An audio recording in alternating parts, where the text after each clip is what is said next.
annahu yawman ala katika rijali sawfa yuqbal. Kila aliyekuja duniani kazaliwa, basi atambue kuna siku moja atabebwa kwenye migongo, atabebwa kwenye mabega, atabebwa kwenye mikono ya watu.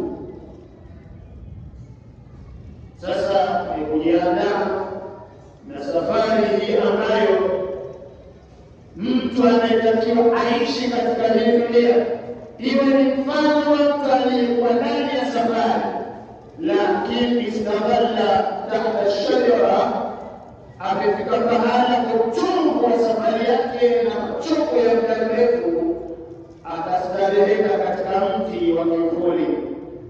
Sasa dunia na maisha yake ni sawasawa na kivuli.